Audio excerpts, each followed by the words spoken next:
오늘은 사순절 넷째 주일입니다.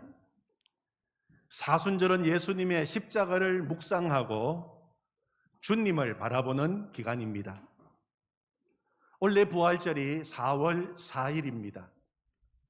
사순절은 참회의 수요일인 2월 17일부터 시작되어 부활절 전날까지 그 사이에 들어있는 6번의 주일을 뺀 날을 계산하면 40일이 됩니다. 사순, 40이라고 하는 수는 성경에 여러 가지 의미로 나오고 있습니다. 모세가 시내산에서 계명을 받기 위해 40일 머물면서 금식했습니다. 이스라엘 백성들이 40년 광야 생활을 하면서 하나님의 백성으로 훈련받았습니다. 주의 종 엘리야가 광야 로뎀 나무 아래에 쓰러져 죽기를 청하다가 하나님의 위로와 격려로 다시 일어나 40주야를 가서 하나님의 산 호렙에 이르게 되었습니다. 무엇보다 예수님께서 세례 요한에게 세례를 받으시고 40일간 광야에서 금식하시며 기도하신 기간입니다. 또 예수님께서 부활하시고 40일을 이 땅에 계시다가 성천하셨습니다. 그러므로 성경에 나오는 이 40이라고 하는 숫자는 하나님의 말씀을 받고 하나님의 백성으로 훈련받고 오직 주님을 바라보고 기도하고 주님으로 인하여 다시 새 힘을 얻고 일어서는 기간을 가리킨다 하겠습니다. 한마디로 사순절은 예수님이 지신 십자가를 바라보는 시간입니다. 이번 사순절 남은 기간 예수님이 지신 십자가를 깊이 묵상하며 하늘로부터 임하는 새 은혜를 누리는 시간이 되기를 원합니다. 15분이라고 하는 연극이 있었습니다. 막이 오르자 희망과 환희와 행복으로 가득 찬 젊은이가 등장합니다. 그때 의사 한 사람이 나와서 이 젊은이를 진찰합니다. 그런데 불행하게도 15분밖에 더 살지 못할 것이라고 하는 진단을 내렸습니다. 그 순간 그 청년의 얼굴이 창백해졌습니다. 그때 우편배달부가 편지 한 통을 전해주고 가는데 그것은 박사 학위를 수여한다는 내용이었습니다. 이제 10분밖에 남지 않았습니다. 이때 배달부가 또 다른 편지를 한 통 놓고 갔습니다. 수억 대의 재산을 상속하게 되었다는 내용이었습니다. 그러나 이 청년은 기뻐할 수가 없습니다. 자기 생명이 이제 5분밖에 남지 않았기 때문입니다. 우편배달부가 또 한 통의 편지를 가지고 왔습니다. 사랑하는 여인이 자신의 청혼을 받아들여 결혼을 승낙한다는 내용이었습니다. 그러나 그의 생명은 1분밖에 남지 않았습니다. 청년은 남은 1분 동안 괴로워하다 쓰러져 죽음으로 연극은 막을 내리게 됩니다. 이것은 구원받지 못하고 영생을 얻지 못한 사람의 실체를 드러냅니다.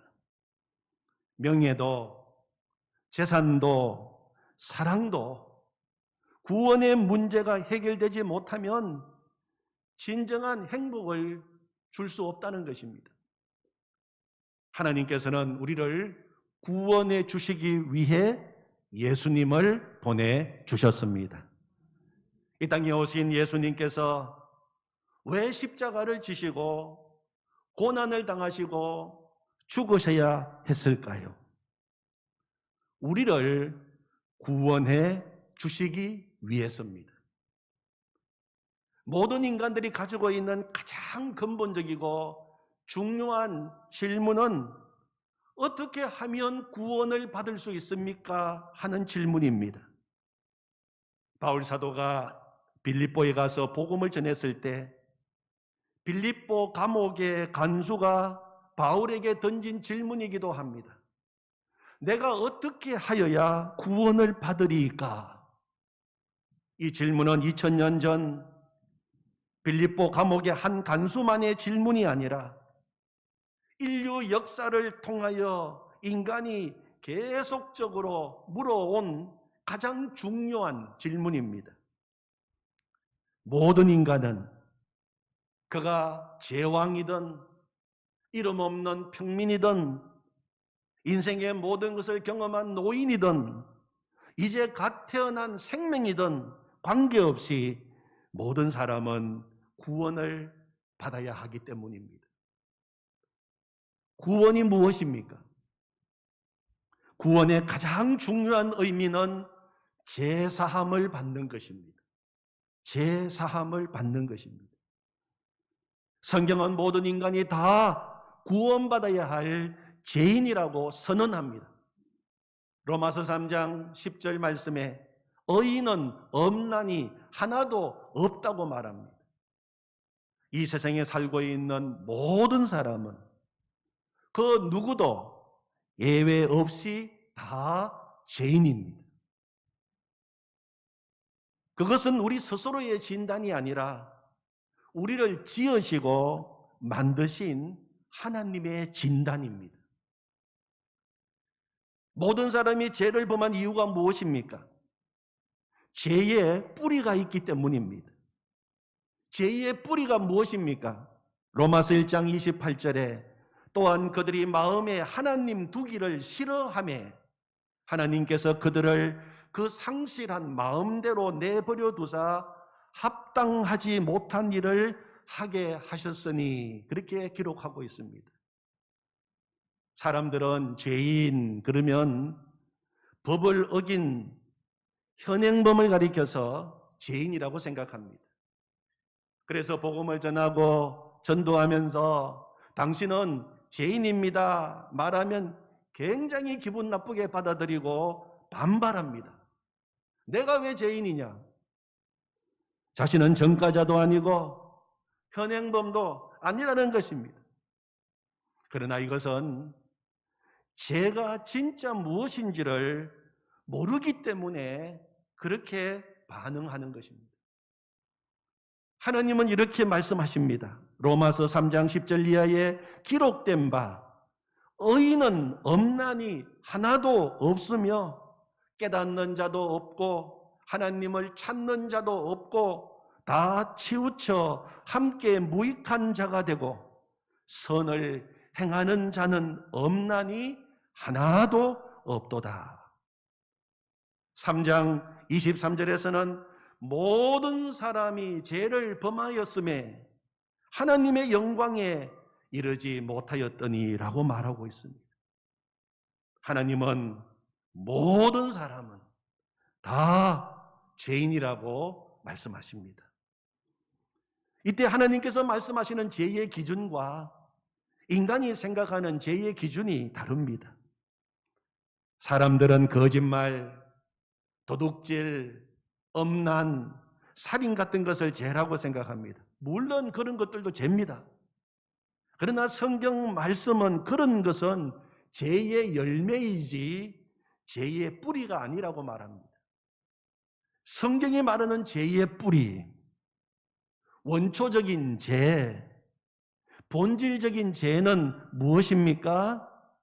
로마서 1장 28절을 다시 읽어보면 또한 그들이 마음에 하나님 두기를 싫어하며 하나님이 그들을 그 상실한 마음대로 내버려 두사 합당하지 못한 일을 하게 하셨으니 그렇게 말씀하셨습니다. 성경이 말하는 가장 본질적인 죄, 모든 죄의 뿌리는 하나님을 내 마음에 두기를 싫어하는 죄입니다. 곧 하나님을 믿지 않는 죄입니다. 모든 죄의 출발점입니다. 거기에서부터 인간의 모든 죄가 다 나오게 되는 것입니다. 로마서 1장 29절부터는 합당하지 못한 일, 즉 인간이 짓는 21가지의 죄의 목록들이 열거되어 있습니다. 하나같이 다 하나님께서 사형에 해당한다고 정하신 죄의 목록입니다. 사람들의 온갖 더럽고 추한 죄 다 어디서부터 나옵니까? 사람들이 마음에 하나님을 두지 않는 데서 나옵니다. 우리는 죄를 이야기할 때 죄의 뿌리를 보아야 합니다. 그래야 나타나는 죄 문제도 해결할 수 있는 것입니다. 왜 사람들이 마음에 하나님 두기를 싫어할까요? 그것은 자기 마음대로 살고 싶기 때문입니다. 하나님을 내 인생의 주인으로 모시고 하나님 말씀에 순종하며 사는 것이 아니라 나는 내가 하고 싶은 대로 산다. 정욕에 이끌리는 대로 사는 것입니다. 하나님 없이 얼마든지 살 수 있다고 하나님을 거부하는 것입니다. 그러면 이 죄의 결과가 무엇입니까? 죽음입니다. 로마서 6장 23절에 죄의 싹선 사망이요. 그렇게 말씀하셨어요. 죄의 싹선 사망이요. 하나님의 은사는 그리스도 예수 우리 주 안에 있는 영생이니라. 그렇게 말씀하셨습니다. 죄의 싹, 죄의 결과는 죽음입니다. 여러분, 죽음을 생각해 보셨습니까? 우리는 죽음이라고 하면 육신의 호흡이 끊어지는 육체적인 죽음만을 생각합니다. 그러나 성경 말씀에 죄의 대가로 주어지는 죽음에는 세 가지가 있다고 말씀합니다. 첫 번째는 영적인 죽음입니다. 에베소서 2장 1절 말씀에 그는 허물과 죄로 죽었던 너희를 살리셨도다 하였습니다. 여기서 죽음이란 영적인 죽음을 의미합니다. 영적인 죽음은 죄로 말미암아 하나님과의 관계가 끊어지는 것입니다. 두 번째는 육체적인 죽음이 있습니다. 히브리서 9장 27절 한 번 죽는 것은 사람에게 정해진 것이요 그 후에는 심판이 있으리니. 세상의 모든 태어난 사람은 다 죽습니다. 어떤 사람들은 인간이 늙고 병들고 죽는 것은 원래 그런 것이고 자연스러운 것이라고 생각합니다. 그러나 성경은 육체적인 죽음 역시 분명한 죄의 결과라고 말씀합니다. 언제 인간에 대하여 죽음이 선포되었습니까? 인간이 하나님 말씀에 불순종하고 죄를 범한 이후에 하나님께서 말씀하시기를 너는 흙이니 흙으로 돌아갈 것이니라. 그렇게 말씀하셨습니다. 그러므로 모든 사람이 죽는다고 하는 것은 모든 사람이 다 죄인이라는 것을 증명해 주는 것입니다. 세 번째 죽음은 영원한 죽음이 있습니다. 요한계시록 20장 14절 15절 말씀에 사망과 엄부도 불못에 던져지니 이것은 둘째 사망 곧 불못이라. 누구든지 생명책에 기록되지 못한 자는 불못에 던져지더라. 그렇게 말씀하고 있습니다. 죽으면 그것으로 모든 것이 다 끝이라고 생각하는 사람들이 많습니다. 그러나 성경은 분명히 말씀하시기를 예수님을 믿지 않는 사람들은 죽음이 끝이 아니라고 말합니다.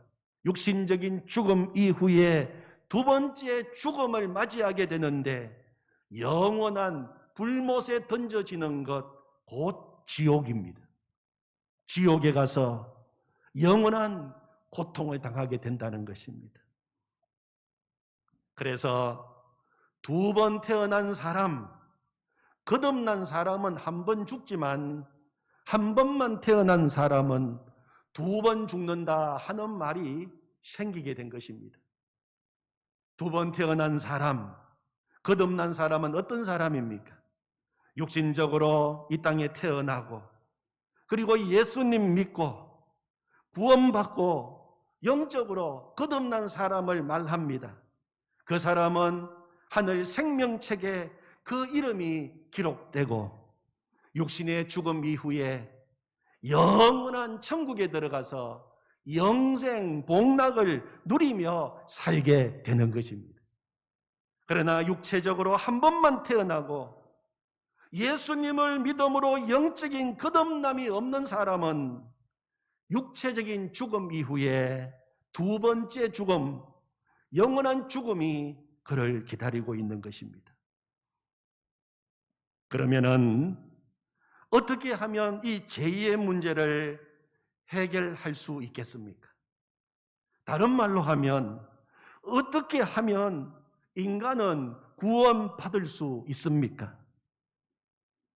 그 대답은 분명합니다. 주 예수를 믿으라는 것입니다. 인간의 모든 제 문제를 해결해 주실 분은 오직 예수님밖에 없습니다. 예수님을 믿으면 구원을 받습니다. 예수님을 믿어야 제사함 받고 구원을 받고 영생을 얻게 됩니다. 그래서 어떻게 하여야 구원을 받을 수 있습니까? 이 질문에 대해 성경은 주 예수를 믿으라 아주 단순하고 명확하게 대답하고 있는 것입니다. 세상 사람들은 다른 사람에게 나쁜 짓 하지 않고 도덕적으로, 윤리적으로 깨끗하게 살고 착하게 살면 된다고 생각합니다. 그런데 정말 착하게 살아집니까? 아무리 착한 사람이라도 죄짓지 않는 사람은 단 한 사람도 없습니다.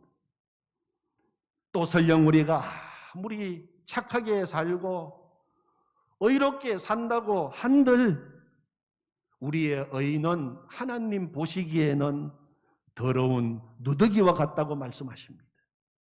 우리의 의로는 안 되는 것입니다. 또 어떤 사람은 선을 행하면 죄가 해결될 것이라고 생각합니다. 그러나 선을 행한다고 해서 선을 행한 만큼 죄가 없어지는 것은 아닙니다. 또 어떤 사람은 무엇을 믿든지 종교를 가지면 된다고 생각합니다.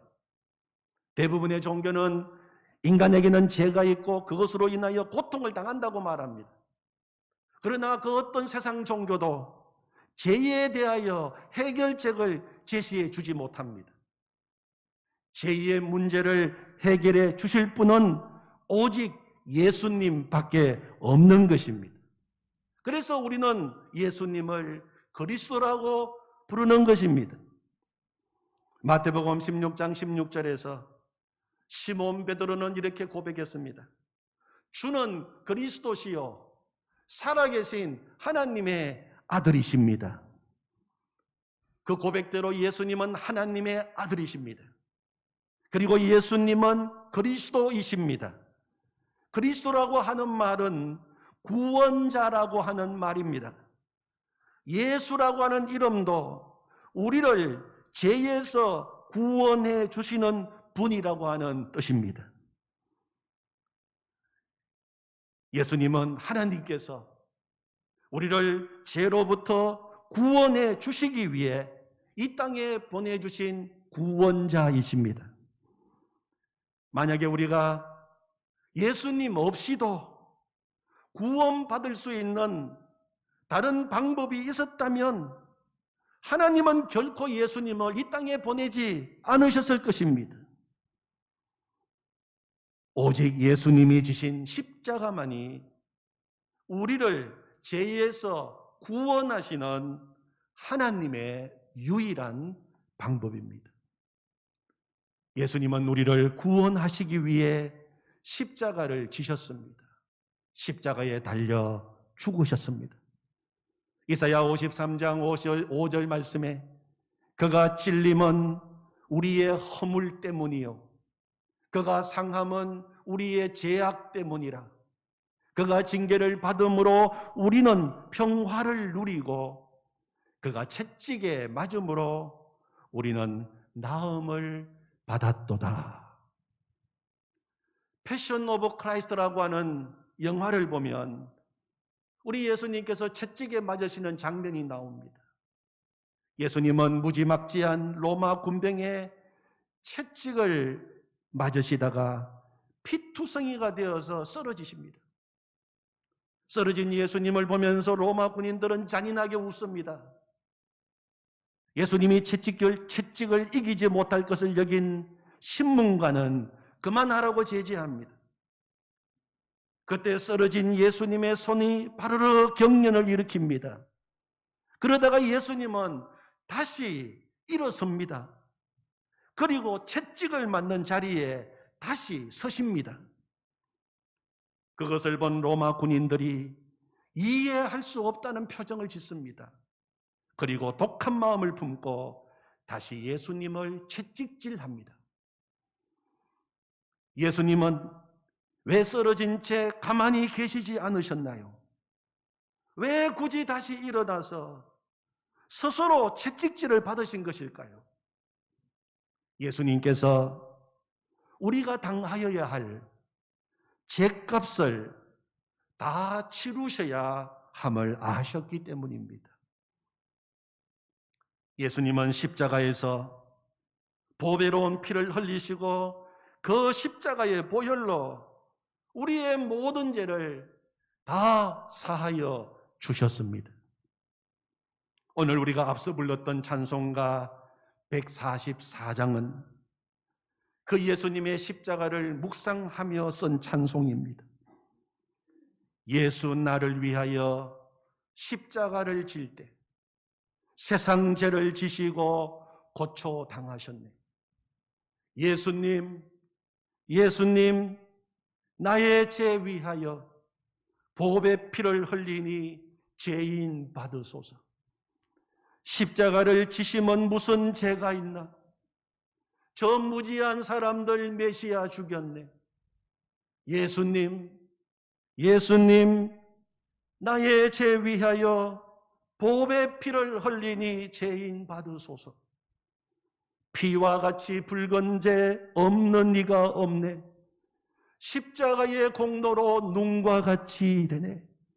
예수님, 예수님, 나의 죄 위하여 보배 피를 흘리니 죄인 받으소서. 아름답다 예수여, 나의 좋은 친구. 예수 공로 아니면 영원 형벌 받네. 예수님, 예수님, 나의 죄 위하여 보배 피를 흘리니 죄인 받으소서. 아멘. 여러분, 복음이 무엇입니까? 예수님을 믿으면 죄 사함 받고 구원을 받는다는 것이 복음입니다. 그러나 예수님을 믿지 않으면 멸망합니다. 인간이 구원받지 못하는 것은 죄가 많기 때문이 아닙니다. 예수님을 믿지 않아서기 때문입니다. 세상이 죄로 말미암아 멸망하는 것이 아닙니다. 진짜 이유는 구주 예수님을 믿지 않기 때문에 세상은 멸망하는 것입니다. 예수님을 믿으면 모든 죄가 다 용서받습니다. 요한일서 1장 7절 말씀에 그 아들 예수의 피가 우리를 모든 죄에서 깨끗하게 하실 것이요, 그렇게 분명히 기록해 놓았습니다. 그 아들 예수의 피가 우리를 모든 죄에서 깨끗하게 하실 것이요. 여기서 모든 죄는 말 그대로 내가 지은 모든 죄를 말합니다. 큰 죄든 적은 죄든, 육적인 죄나 영적인 죄나, 내가 지금 기억하고 괴로워하고 있는 그 죄나 내가 기억하지 못하는 죄나, 예수 그리스도 십자가 보혈로 다 용서하셨습니다. 하나님 아버지께서는 우리의 죄를 다 용서하셨을 뿐만 아니라 우리의 신분을 죄인의 신분에서 의인의 신분으로 바꾸어 주셨습니다. 더러운 누더기 옷을 걸치고 돌아온 탕자를 그 옷을 벗기시고 새 옷을 입히신 아버지와 같이 우리 하늘 아버지께서는 누더기보다도 더 더러운 우리의 죄의 옷을 벗기시고 예수 그리스도의 의의 옷을 입혀 주셨습니다. 베드로전서 1장 18절 19절 말씀에 너희가 알거니와 너희 조상이 물려준 헛된 행실에서 대속함을 받은 것은 은이나 금같이 없어질 것으로 된 것이 아니요 오직 흠없고 점없는 어린 양 같은 그리스도의 보배로운 피로 된 것이니라 그렇게 말씀하셨습니다. 우리가 예수 그리스도의 십자가를 바라보고 그 십자가를 우리가 붙드는 순간 예수 그리스도의 보혈이 우리를 정결케 하시고 거룩케 하신 것을 믿으시기를 바랍니다. 아직도 나를 괴롭게 하는 죄의 문제를 해결하지 못하고 여전히 가지고 있는 분이 있다면 지금 이 시간 십자가 밑에 던져버리시기 바랍니다. 그리고 예수 그리스도의 십자가의 보혈이 우리를 모든 죄에서 깨끗하게 하셨음을 믿으시기를 바랍니다. 에베소서 2장 8절 9절 말씀에 보면 너희는 그 은혜에 의하여 믿음으로 말미암아 구원을 받았으니 이것이 너희에게서 난 것이 아니요 하나님의 선물이라. 행위에서 난 것이 아니니 이는 누구든지 자랑하지 못하게 함이라고 말씀하셨습니다. 그러므로 예수님이 지신 십자가는 우리를 향한 하나님의 사랑의 가장 강력한 표시입니다. 우리가 오늘 함께 읽은 요한일서 4장 9절 10절에서는 이렇게 말하고 있습니다. 먼저 우리 9절 말씀, 오늘 요절 말씀인데 같이 읽어보겠습니다. 하나님의 사랑이 우리에게 이렇게 나타난 바 되었으니 하나님이 자기의 독생자를 세상에 보내심은 그로 말미암아 우리를 살리려 하심이라. 아멘. 하나님의 사랑이 우리에게 이렇게 나타난 바 되었으니 하나님이 자기의 독생자를 세상에 보내심은 그로 말미암아 우리를 살리려 하심이라. 사랑은 여기 있으니 우리가 하나님을 사랑한 것이 아니요 하나님이 우리를 사랑하사 우리 죄를 속하기 위하여 화목 제물로 그 아들을 보내셨습니다. 아멘. 사랑은 여기에 있습니다. 하나님이 우리를 사랑하셔서 우리의 죄를 다 용서하시기 위해 독생자 예수님을 화목 제물로 십자가에서 죽게 하신 것이라고 성경은 말하고 있습니다. 그러므로 십자가는 우리의 죄를 용서하시는 차원을 넘어서서 우리를 사랑하시는 하나님의 사랑의 가장 확실한 증거인 것입니다. 용서에서 사랑으로 이 눈이 열려야 십자가를 제대로 보는 사람입니다. 나는 용서받았습니다. 여기에서 머무는 것이 아니라 나는 사랑받은 자입니다. 그 자리로, 그 고백으로 나아가는 것입니다. 나는 사랑받은 자입니다. 많은 그리스도인들이 하나님께서 독생자를 주시기까지 사랑하심을 믿는다고 말합니다. 정말 그것을 믿는다면 이 자리에서 하나님께서 가장 사랑하는 사람이, 사랑하시는 사람이 누구일까요? 질문을 하면 적극적으로 나지요. 대답할 수 있어야 할 것입니다. 그런데 왜 우리는 우리를 사랑하시는 하나님의 사랑을 믿는다고 하면서도 왜 우리는 전혀 행복하지 않는 것입니까? 하나님은 정말 나를 사랑하시는가? 아직도 많은 그리스도인들이 마음에 이 질문을 가지고 신앙생활을 하고 있는 것을 봅니다. 하나님이 나를 사랑하신다는 것이 느껴지지 않는다는 것입니다. 하나님이 정말 나를 사랑하시는 것이 맞나?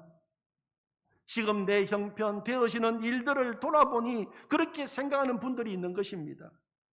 하나님의 사랑이 느껴지지 않는다는 것입니다. 하나님께서 나 같은 자를 사랑하실까? 내 형편 알기나 하실까? 나도 내가 사랑스럽지 않은데 하나님이 나를 사랑하실까? 지금 내 모습, 내 삶이 이렇게 어렵고 답답한데 이것도 하나님의 사랑인가? 그러나 여러분, 성경이 말하는 분명한 사실은 여러분이 어떤 사람이든 지금 어떤 형편에 있든 하나님은 여러분을 사랑하신다는 것입니다. 어떻게 그렇게 단언할 수가 있습니까? 확실한 증거가 있습니까? 있습니다. 무엇입니까? 십자가입니다. 예수님이 지신 십자가입니다. 십자가가 하나님께서 얼마나 우리를 사랑하시는지를 분명하게, 똑똑하게, 확실하게, 강력하게 말해주고 있는 것입니다. 그것을 믿는 것이 믿음입니다. 이 믿음이 있어야 우리가 살게 됩니다. 그리고 행복하게 되는 것입니다. 이번 사순절이 이 십자가의 신앙, 십자가의 은혜, 십자가의 사랑을 회복하시는 놀라운 은혜가 있기를 축원합니다. 아멘. 기도드리겠습니다. 하나님, 우리를 사랑하신 하나님, 지금도 우리를 사랑하고 계시는 하나님, 내가 어떤 형편, 어떤 처지에 있더라도 무조건적으로 우리를 사랑하신다고 말씀하신 하나님, 그 사랑의 정표로 우리에게 십자가를 주셔서 감사합니다. 용서의 십자가, 속죄함의 십자가를 넘어서서 나를 변함없이 사랑하고 계시는 하나님의 사랑의 십자가를 붙들게 하여 주시옵소서. 십자가가 내 마음 중심에 세워지게 하여 주시옵소서. 생명의 십자가, 승리의 십자가, 그리고 오늘도 다시 일어나게 하는 십자가, 그 십자가를 깊이 붙들게 하여 주시옵소서. 예수님의 이름으로 기도하옵나이다. 아멘.